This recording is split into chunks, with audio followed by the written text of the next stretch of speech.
Mr. Francisco Madeira. You have the floor.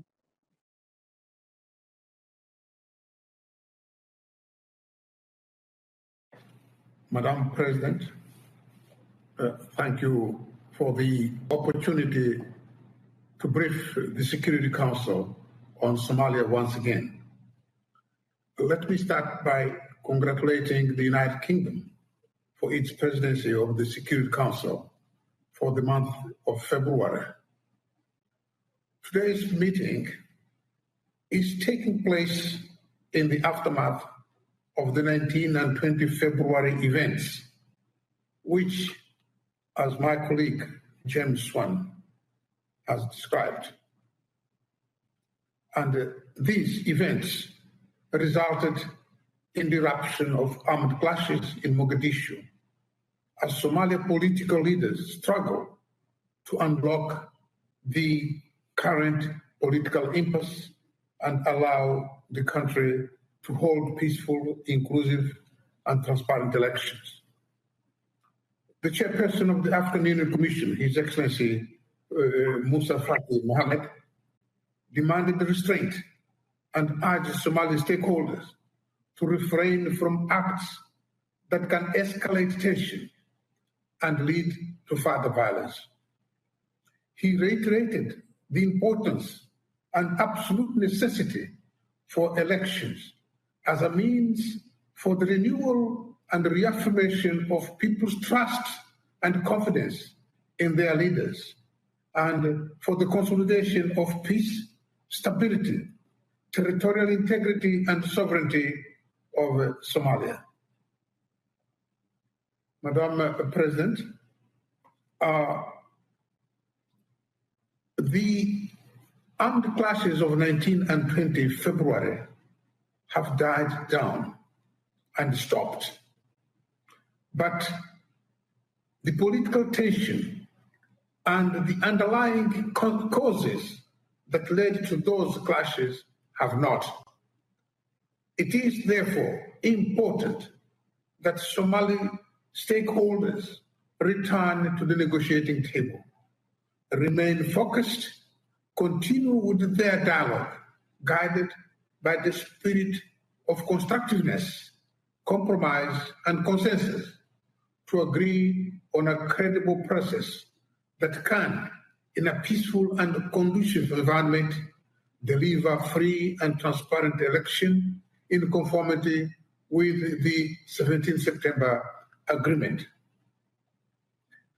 A lot has already been achieved in this regard.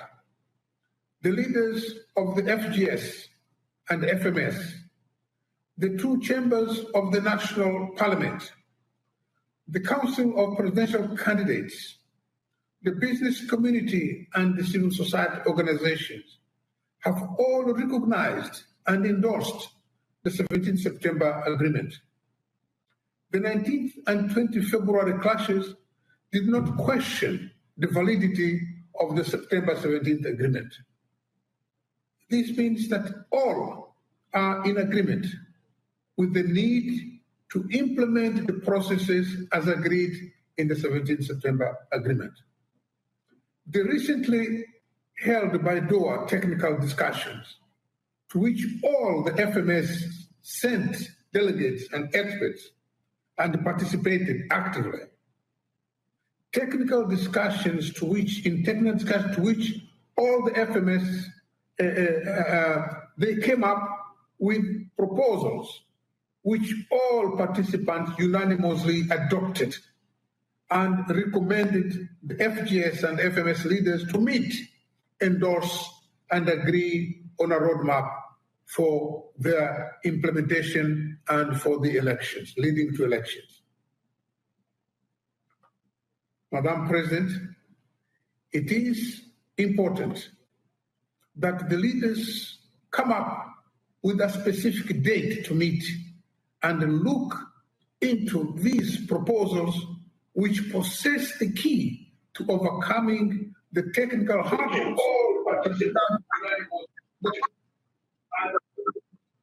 that have impeded the 17 September Agreement from being implemented and elections from being held and delivered.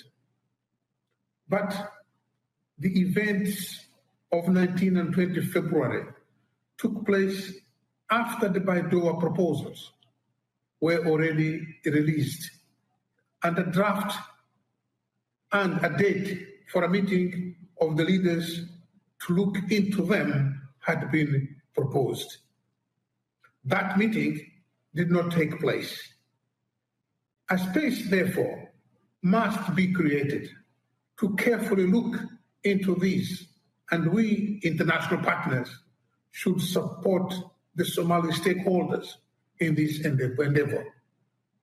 Maintaining channels of communication and dialogue remain vital tools in this effort. I'm glad to know that all the stakeholders have affirmed and stated their readiness to dialogue. But it's important that all reaffirm the urgency of this dialogue and their readiness to participate in the dialogue as soon as possible. There are some that have reservations. It's important to overcome those reservations and come to the table. Madam President, despite the above challenges and delays, AMISOM continues to deliver on its election-related responsibilities, particularly with regards to the provision of election security, training, and technical support.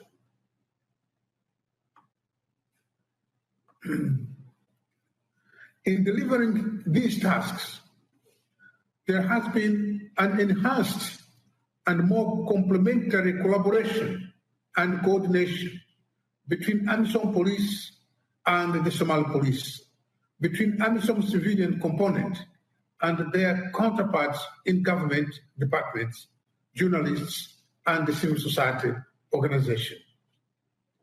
AMISOM military and the SNA have also been coordinating.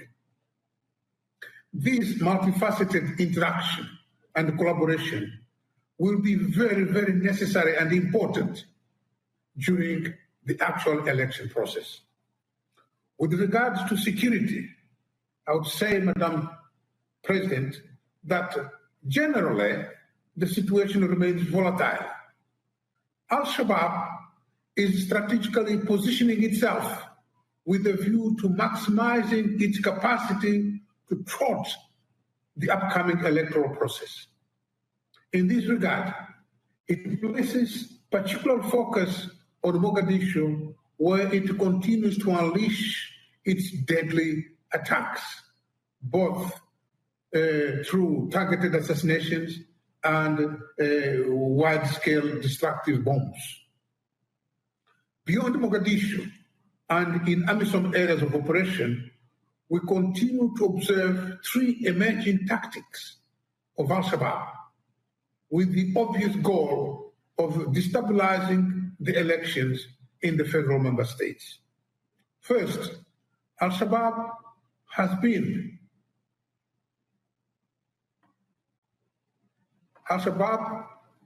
mobilizing forces as part of its plans to retake key locations in Lower and Middle Shabelle, so as to facilitate the deployment of deadly operations in the Banadil region. Second, particularly in Bay and Bakol, Al-Shabaab has placed emphasis on conducting disruptive operations, targeting humanitarian aid convoys, and in some cases, cargo planes carrying goods and people. Third, Al-Shabaab is extending its tentacles and making its presence increasingly felt in Galmudug. This has led to the group intensifying its attacks in that member state in recent months, such as the Galkayo Stadium attack last December. Madam President, however, despite the COVID-19 pandemic and the limitations imposed by seasonal rains, we in AMISOM have been able to contain Al-Shabaab activities through enhanced collaboration and joint operations with the Somali National Forces, and allow life to evolve in relative security in most population centers across AMISOM areas of operation. In implementing its transition obligations under the Operation Badbadu 1, with the exception of the capture of Basra town, AMISOM has successfully completed its transition tasks in Lower Shabelle. The completion of Operation Badbadu 1 will now allow AMISOM to commence transition operations in Middle Shabelle. This new phase of operations will be greatly enhanced by the recent deployment of 4 helicopters from the Republic of Uganda. I thank the government of Uganda for effectively put at the disposal of our force commander these very important and very effective war machines.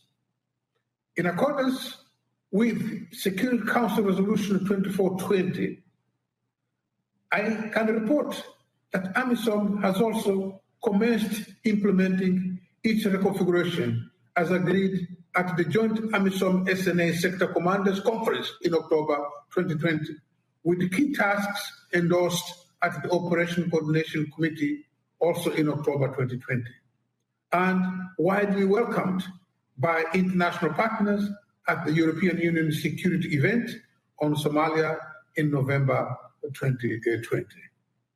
Madam President, the African Union remains committed to working closely and in coordination and complementarity with the Somali security forces with a view to further strengthening and expediting their taking over of security responsibility from AMISOM. It is in this context that the African Union Peace and Security Council, in its recent communique, took note of the progress of the Somalia Transition Plan review. In the area of operations, the success of the transition plan will very much depend on our capacity to expedite the generation of a well-trained, well-equipped, well-supported, and capable Somali army. Without a very clear, resourced, and implementable force generation plan, the discussions we've been having and the decision we've been taking on the transition will be profoundly compromised. The African Union strongly believes that the holding of a force generation conference, as soon as practically it is possible, will address the full range of requirements for the success of the ongoing transition agreements and operations. It would also allow international partners to identify resources to ensure that the Somalia Transition Plan implementation does not suffer further setbacks and delays. We also believe that as we continue to support and implement the transition, it must be our collective responsibility to realistically and transparently assess the conditions on the ground. In this connection, as this Council is now aware, the African Union is in the process of conducting its own independent assessment to decide on the future of AMISOM in Somalia post-2021. This assessment will also allow AMISOM to further reconfigure to better support Somalia's security and broader stabilization priorities and requirements. We respect the independence and sovereignty and the territorial integrity of Somalia. We respect the decisions taken by the sovereign state of Somalia. But we are ready to work with them, listen to them, exchange with them, and agree on joint operations, both at the military front, police front, political front, and stabilization, capacity building front. Madam President, later this week, the Council will review AMISOM's mandate. Since AMISOM deployment in 2007, the mission has continued to achieve its strategic objectives. This has come at a huge human cost for AMISOM. These AMISOM sacrifices, together with those of the Somali security forces, have, over the last 14 years, resulted in the creation of a physical space where life evolves in relative safety, where political dialogue and reconciliation can take place, where governance, humanitarian relief activities, and extension of state authority can become a reality across Somalia. These are important achievements that we're all proud of. These are achievements that are giving hope to the Somalis. These are achievements that make people believe that Somalia is again back on its feet and becoming a very valid, active, and aggressive member of the international community. Aggressive in the sense of constructive member. The renewal of AMISOM mandate must take into account the prevailing political and security realities prevailing on the ground, and the need for us all not to put at risk these hard-won gains. Thank you, Madam President.